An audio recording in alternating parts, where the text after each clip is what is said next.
Hey, so I got this for Christmas from my mom and Jack, the Redneck Plunger. Isn't that great? If it's brown, it's down. Got Cletus right there in the front.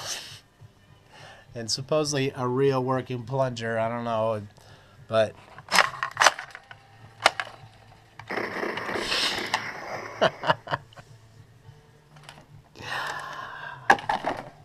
and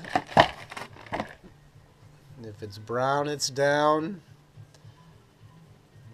Oh God, if the poo is through, if you drop the deuce and it won't break loose.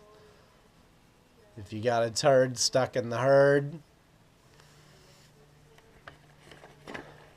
If you laid a log that cost a clog. If you're down in the dumps, you need a redneck plumber.